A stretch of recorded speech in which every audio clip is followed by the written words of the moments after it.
محترم سامعین، ہمارا تعلق جس سماج، جس معاشرہ اور جس سوسائٹی سے ہے اسے مسلم سماج کے نام سے یاد کیا جاتا ہے۔ مسلم سماج میں رہنے والے افراد امت اسلامیہ کہلاتے ہیں۔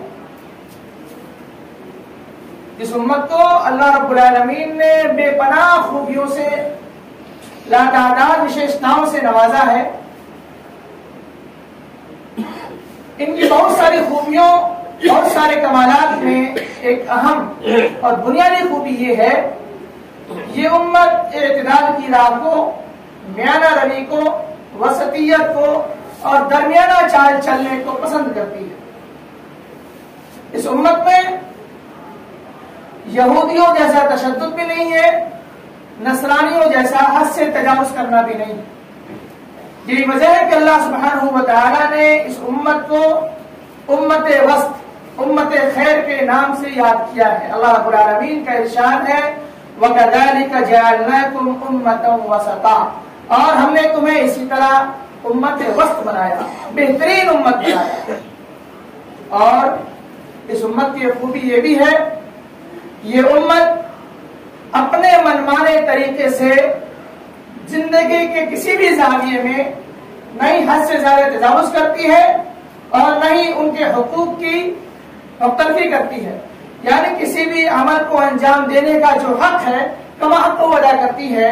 اور یہی وہ لوگ ہیں جن کے لیے اللہ کے رسول صلی اللہ علیہ وسلم نے کامیابی کی بشارت دی۔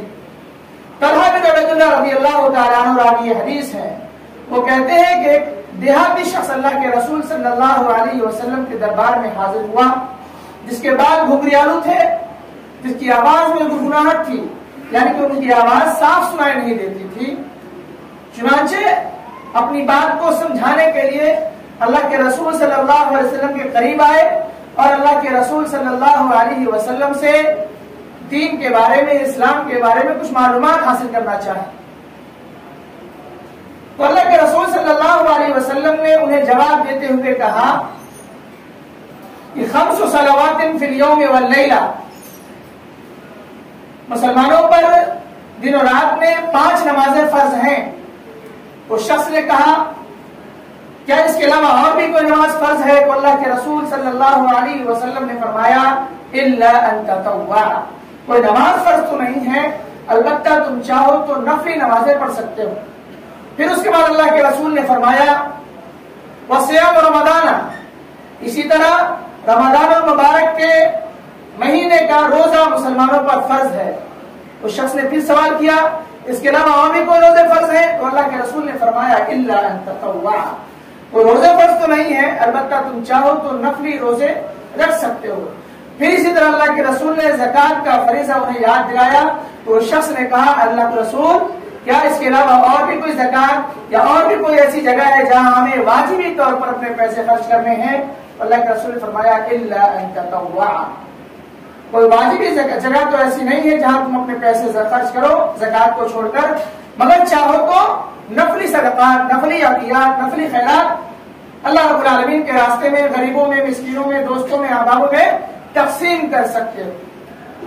وہ شخص ان باتوں کو سننے کے بعد جب واپس ہوا تو یہ کہتے ہوئے واپس ہوا واللہ لا ازید علی ھذا ولا انقص، اے اللہ کے رسول صلی اللہ علیہ وسلم، آپ نے جو ہمیں تعلیمات دی ہیں، آپ نے جو ہمیں دین سکھلایا ہے، آپ نے ہمیں جو فریضے گنوائے ہیں، آپ نے جو ہمیں تعلیمات دی ہیں، اے اللہ کے رسول صلی اللہ علیہ وسلم، میں اللہ کی قسم کھا کر کہتا ہوں کہ ان تعلیمات میں اپنے منمانے طریقے سے نہ ہی کسی بھی قسم کی کمی کروں گا اور نہ ہی زیادتی کروں گا۔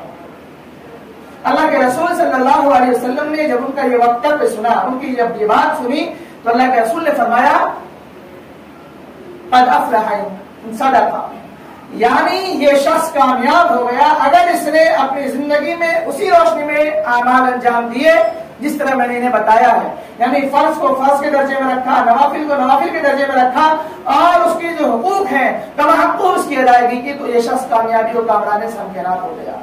معزز سامعین، نقطہ جو یہاں پر ہے پوائنٹ جو یہاں پر اس حدیث سے جوڑنے کا ہے وہ یہ کہ اللہ کے رسول نے اس شخص کی کامیابی اس بات کے ساتھ اٹیچ کر دی، اس شخص کی کامیابی اس بات کے ساتھ جوڑ دی کہ اگر اس شخص نے اسی طرح اپنی زندگی میں اعمال انجام دیے جس طرح میں نے بتایا ہے، اور اس نے کسی بھی قسم کی افراط و تفریط نہیں کی، کسی بھی قسم کی کمی اور زیادتی نہیں کی، تب یہ شخص کامیابی اور کامرانی سے ہمکنار ہوا۔ معزز سامعین کرام، چونکہ ہمارا معاملہ آج کے خطبے کا جو ہے وہ غلو سے متعلق ہے، تو آئیے جانتے ہیں کہ غلو کسے کہتے ہیں۔ علامہ مناوی کہتے ہیں رحمہ اللہ، الغلو وہ مجاوزۃ الحد، غلو کہتے ہیں حد پار کر جانے کو، آؤٹ آف کنٹرول ہو جانے کو، باؤنڈری کو جو ہے اس کو کراس کر جانے کو۔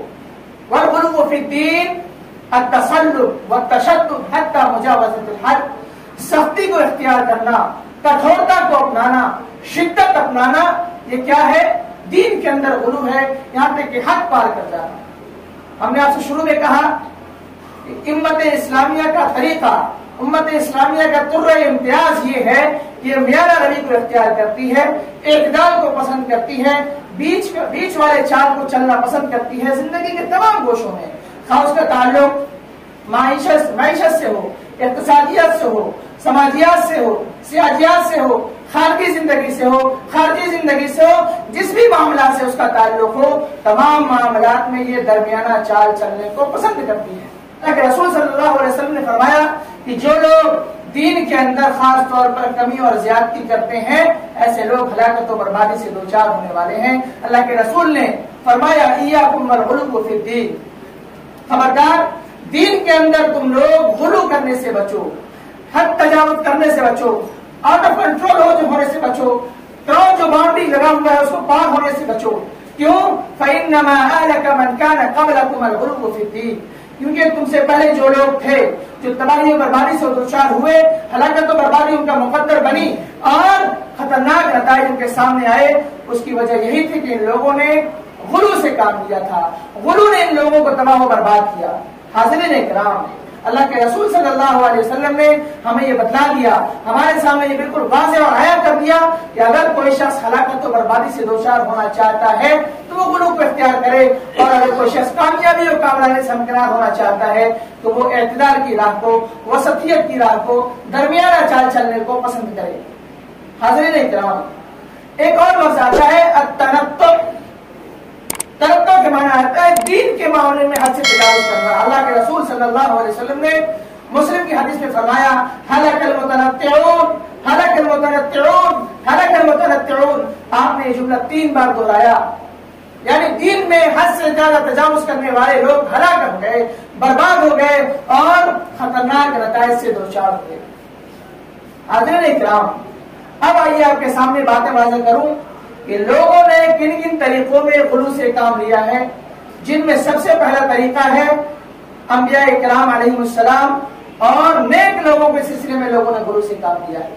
اللہ رب العالمین نے قرآن مجید میں فرمایا وقالت اليہود عزیر ابن اللہ وقالت النصارى المسیح ابن اللہ، یہودیوں اور نصرانیوں نے عزیر علیہ السلام اور عیسیٰ علیہ السلام کو اللہ کا بیٹا کہا، یعنی اس کا جو بندہ کا مرتبہ تھا، ایک انسان کی بندگی کا جو مرتبہ ہے، ابدیت کا جو مرتبہ ہے، اس کو اٹھا کر اللہ رب العالمین کا بیٹا بنا دیا۔ یہ غلو ہے، اور یہ اتنا خطرناک غلو ہے جس کا اعتقاد رکھنا، جس کا عقیدہ رکھنا بہت ہی ہیبتناک ہے، بہت ہی گھاتک ہے ایک انسان کے لیے۔ اللہ رب العالمین نے اس عقیدے کی قرآن کریم میں کئی ایک جگہ پر تردید کی ہے۔ اللہ رب العالمین نے سورہ اخلاص میں فرمایا لم یلد ولم یولد، اللہ رب العالمین نہ ہی کسی کا باپ ہے اور نہ ہی کسی کا بیٹا ہے۔ یہ بات کہنا کہ اللہ رب العالمین نے اپنے لیے بیٹا بنا رکھا ہے کتنا خطرناک ہے، کتنا خطرناک ہے۔ اب قرآن کریم کی ان آیات سے اندازہ لگائیں، اللہ رب العالمین نے فرمایا وقالوا اتخذ الرحمن ولدا، مشرکوں نے اللہ رب العالمین کے لیے بیٹا بنا دیا۔ لقد جئتم شیئا ادا، اے مشرکو تم نے اللہ رب العالمین کے لیے بیٹے کو مان کر بہت ہی بھاری گناہ کا ارتکاب کیا ہے۔ تکاد السماوات یتفطرن منہ وتنشق الارض وتخر الجبال حتا، تمہارے اس گناہ کی وجہ سے ہو سکتا ہے آسمان پھٹ جائیں، زمینیں پھٹ جائیں اور پہاڑ ریزہ ریزہ ہو کر گر جائے۔ ان دعوا للرحمن ولدا، صرف اس وجہ سے کہ تم نے اللہ رب العالمین کے لیے بیٹے کو ثابت مانا ہے۔ وما ينبغي للرحمن ان يتخذ ولدا، حالانکہ اللہ رب العالمین کے لیے بالکل مناسب نہیں کہ اللہ رب العالمین کسی کو اپنا بیٹا بنائے۔ حاضرین کرام، اللہ رب العالمین نے قرآن کریم کے اندر اہل کتاب کو غلو کرنے سے خصوصیت کے ساتھ روکا اور منع فرمایا۔ اللہ کے رسول کو مخاطب کرتے ہوئے اللہ رب العالمین نے ارشاد فرمایا قل یا اہل الکتاب لا تغلوا فی دینکم، اے نبی صلی اللہ علیہ وسلم آپ اہل کتاب سے کہیے کہ اے اہل کتاب دین کے معاملے میں غلو نہ کرو، ولا تتبعوا اهواء قوم، اور ایسے لوگوں کی پیروی نہ کرو قد ضلوا من قبل، جو اس سے پہلے ہلاک ہو گئے، وَأَضَلُّوا كَثِيرًا، بہتوں کو گمراہ بھی کر دیا، اور وَضَلُّوا عَنْ سَوَاءِ السَّبِيلِ، اور سبھی کے سبھی لوگ سیدھے راستے سے بھٹک گئے۔ حاضرین کرام، اللہ رب العالمین نے غلو کی خطرناکی، غلو کی ہیبتناکی، خواہشات کی پیروی اور گمراہ کن لوگوں کی اتباع کرنے سے سختی کے ساتھ روکا ہے، کیونکہ یہ لوگ آپ کے لیے جہنم کے راستہ دکھانے والے ہیں، آپ کے لیے جہنم کے راستے ہموار کرنے والے ہیں۔ یہ تمام ساری چیزیں ایسی ہیں جو دنیا میں آپ کے لیے تباہی کا باعث بن سکتی ہیں، آخرت میں آپ کو تباہی سے دوچار کر سکتی ہیں۔ حاضرین کرام، یہود و نصارہ اہل کتاب کس طرح غلو کرتے تھے، اللہ رب العالمین نے اس کا بھی نقشہ کھینچا ہے۔ اتخذوا احبارهم ورهبانهم اربابا من دون الله والمسيح ابن مريم وما امروا الا ليعبدوا الها واحدا لا اله الا هو سبحانه وما يشركون، یعنی یہودیوں اور نصرانیوں نے اللہ رب العالمین کو چھوڑ کر کس کو رب بنا لیا؟ اپنے احبار و رہبان کو، اپنے پوپ اور پادریوں کو، اپنے عالموں اور عابدوں کو ان لوگوں نے رب بنا لیا، اور اسی طرح عیسیٰ علیہ السلام کو بھی انہوں نے رب بنا لیا۔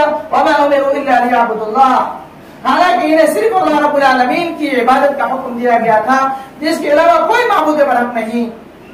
سبحانہ عما یشرکون، اللہ رب العالمین کی ذات مشرکوں کے شرک سے پاک۔ حاضرین کرام، اب اللہ کے رسول صلی اللہ علیہ وسلم نے اس آیت کی مزید تشریح فرمائی، وہ کیا؟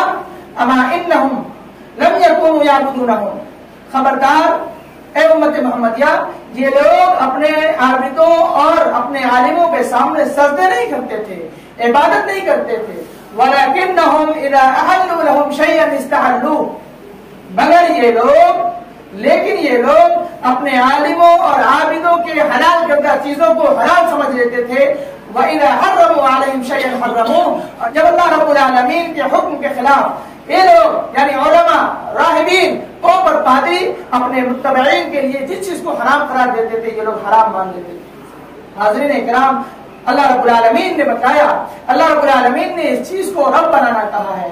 آج کے دور میں بھی بہت سے ایسے لوگ ہیں جن لوگوں نے علماء سو کی پیروی کر کے، برے علماء کرام کی پیروی کر کے اللہ رب العالمین کے حدود و قیود کو پار کیا، دین میں بیجا سختی پیدا کی، بیجا تکلیفیں پیدا کی، لوگوں کے لیے مشکلیں کھڑی کی، اور غلو کے راستے کو اختیار کر کے پوری امت کا بیڑا غرق کر دیا۔ حاضرین کرام، آپ نظر اٹھا کر دیکھیں، امت کی اکثریت سنت کی راہ کو، اعتدال کی راہ کو، وسطیت کی راہ کو چھوڑ کر بدعت کی راہ، غلو کی راہ اور گمراہ کن راستے کو اختیار کر کے سب ہو گئی یہ تباہی کا، اور مسلمانوں اور اسلام کی سچی تصویر ہے اس کو بدنام کرنے میں کوئی راستے کو نہیں چھوڑا۔ حاضرین کرام، اللہ رسول صلی اللہ علیہ وسلم کے سلسلے میں بھی لوگوں نے غلو سے کام لیا ہے، اللہ کے رسول صلی اللہ علیہ وسلم کے سلسلے میں امت محمدیہ نے بھی غلو سے کام لیا ہے۔ وہ اس طرح کہ آپ اشعار سنیں گے تو اگر آپ کے دل میں ایمان ہے، آپ کے دل میں یقین ہے، اللہ رب العالمین پر آپ کا مکمل ایمان ہے، تو آپ کا دل لرز جانا چاہیے۔ مسلمانوں نے اللہ کے رسول صلی اللہ علیہ وسلم کو عبادیت اور بندگی کے مقام سے اٹھا کر اللہ رب العالمین بلکہ اس سے بھی زیادہ مقام دے دیا۔ وہی جو مستوی عرش تھا خدا ہو کر اتر پڑا ہے مدینے میں مصطفیٰ ہو کر، یعنی اس شعر میں یہ کہا جا رہا ہے کہ جو اللہ رب العالمین عرش پر مستوی تھا، محمد صلی اللہ علیہ وسلم کی شکل میں مدینے کے اندر خود کو نازل کر لیا۔ نعوذ باللہ من ذالک، اتنا خطرناک اور اتنا ہیبتناک، اتنا بڑا ظلم اللہ رب العالمین پر، اتنا بڑا بہتان اللہ رب العالمین پر، وہ اللہ جو ساری کائنات کے بارے میں جانکاری رکھتا ہے، وہ اللہ جو انسان کے دلوں کی دھڑکن سے بھی واقف ہے، وہ اللہ جو ذرے سے لے کر آفتاب تک ہر ایک چیز کی جانکاری رکھتا ہے، اس اللہ کو صرف مدینے کے اندر بند کر دیا۔ نعوذ باللہ من ذالک، اللہ رب العالمین کی ہزار پناہ ایسے عقیدوں سے۔ ایک شخص نے جو کہا شریعت کا ڈر ہے، نہیں تو میں کہہ دوں خدا خود رسول خدا بن کر آئے. یعنی شریعت کی پابندیاں اگر ان کے پاس نہیں ہوتی تو اللہ رب العالمین کو اللہ کا رسول بنا دیتے. ایک شخص نے حد پار کر دی اور اللہ رب العالمین کو نبی صلی اللہ علیہ وسلم کے ماتحت قرار دیا. وہ کس طرح کہا کہ نہ اللہ رہے گا نہ بندہ رہے گا، خدائی کا مالک محمد رہے گا. نعوذ باللہ من ذالک. یعنی اس کائنات کے نشٹ ہو جانے کے بعد، اس کائنات کے ختم ہو جانے کے بعد اس کائنات میں اللہ بھی باقی نہیں رہے گا. حالانکہ اللہ رب العالمین نے فرمایا کل من علیہا فان ویبقى وجہ ربک ذو الجلال والاکرام. اللہ رب العالمین نے اس عقیدے کی تردید کی اور فرمایا کہ کائنات کی تمام چیزیں نشٹ ہو جائیں گی، اگر کوئی چیز باقی رہے گی تو اللہ رب العالمین کا وجود، اللہ رب العالمین کا معزز چہرہ، اللہ رب العالمین کی مکمل ذات باقی رہے گی. اس کے علاوہ تمام چیزیں نشٹ ہو جائیں گی. لیکن اس شاعر نے اللہ رب العالمین کے اس فرمان کی تردید کی، اللہ رب العالمین کے اس فرمان کو ٹھکرایا اور کہا کہ نہ اللہ رہے گا نہ بندہ رہے گا، خدائی کا مالک محمد رہے گا. یعنی محمد صلی اللہ علیہ وسلم اللہ رب العالمین کے مالک ہوں گے. نعوذ باللہ من ذالک. اللہ رب العالمین ایسے عقیدوں کا کھنڈن کرنے کی ہمیں توفیق دے، ایسے عقیدوں کا تیا پچا کرنے کی توفیق دے. اللہ رب العالمین ایسے عقیدوں کا جڑ کاٹنے کی ہمیں توفیق عطا فرمائے. ہم سبوں کو اتنا مضبوط، اتنا مستحکم اور اتنا طاقتور ہونا چاہیے کہ ہم ایسے لوگوں کا کھنڈن کریں، ایسے لوگوں کی تردید کریں، ایسے لوگوں کی مذمت کریں جو اس طرح کی باتیں کرتے ہیں. اللہ کے رسول صلی اللہ علیہ وسلم نے اس خطرناکی کو بہت پہلے بھانپ لیا تھا کہ جس طرح گزشتہ اقوام میں لوگوں نے انبیاء کرام کے سلسلے میں غلو کیا ہے، ہماری امت میں بھی کچھ ایسے لوگ ہوں گے جو غلو سے کام لیں گے. اسی وجہ سے صحابہ اکرام کو اللہ کے رسول صلی اللہ علیہ وسلم نے بہت پہلے آگاہ کر دیا اور فرمایا لا تطرونی کما اطرت النصارى عیسی ابن مریم انما انا عبد فقولوا عبد اللہ ورسولہ.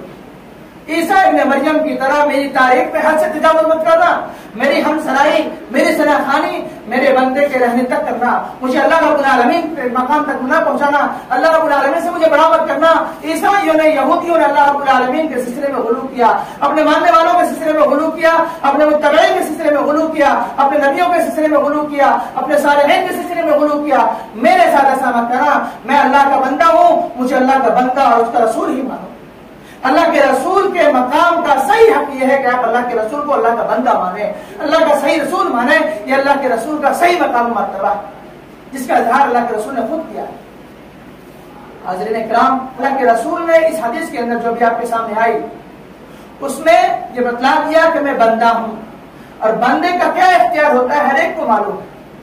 اللہ رب العالمین نے اللہ کے رسول کی زبان کہلوانا چاہا اور قرآن مجید میں یاد نازل فرمائی قل لا املک لنفسی نفعا ولا ضرا الا ما شاء اللہ.